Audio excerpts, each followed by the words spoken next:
Sa mahabang panahon, katukatuwang na ng iba't ibang sangay ng gobyerno ang Members Church of God International o MCGI sa bawat gawang mabuti, lalo na kung ang pag-uusapan ay ang pangailangan sa pagsagip ng buhay.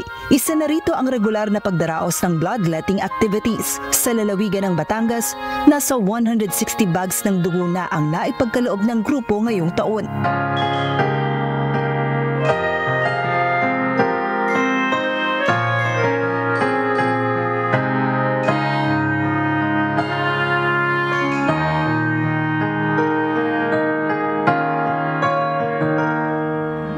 Every quarter of the year, naging practice na natin.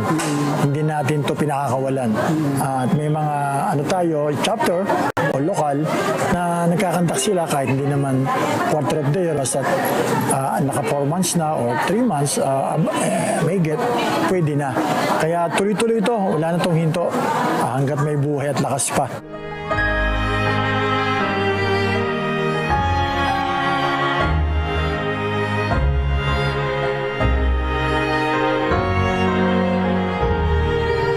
Kahapon sa isinagawang 2024 Sandugo Awards sa Batangas City, muling ginawaran ng pagkilala ang MCGI at iba pang mga grupo at local government units na patuloy na tumutugon sa blood donation campaign. Ang programang ito ay naglalayong makahikayat pa ng mas maraming blood donors. Nung nagkaroon tayo ng mga yung advocacy, importante advocacy, and then advocacy hindi lang sa pagpakahalagahan, pagbigay ng dugo, pero yung advocacy muna, ano ba niludulot nito sa ating katawan. So, dumami ng dumami, kaya nakakatuwa, dumami talaga yung nag-response doon sa ating panawagan na yan, at kita naman po talaga nila. Para sa mga kagaya ni Sunny, hindi hadlang ang pagkakaroon ng kapansanan upang makapagdugtong sa buhay ng kapwang nangangailangan ng dugo. Nakakapagbigay po ako ng dugo. Hindi man po ako makalakad. Papasalamat po ako sa Diyos at patuloy po ako nakapagbigay ng dugo.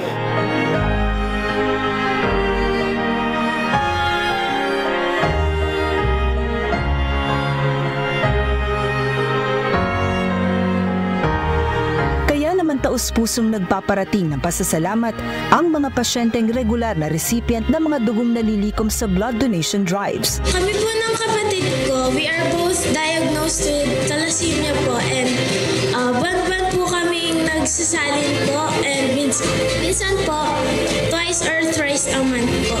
Kaya po malaking tulong po yung pagtulong niyo po sa amin, not just financially po, pero in terms of convenience din po, dahil po lagi po kayong handa po magbigay po sa amin po, at lagi po kayong ready po na magbigay po ng dugo. Ang daan ng katotohanan, sumasambang tapat sa buhay na Diyos Ama. Sa isip, sa salita, mabubuting gawa, Kristiyano ako. Joan Nalo, UNTV News and Rescue. Diyos ang aming sandigan, serbisyo publiko ang aming pinahahalagahan.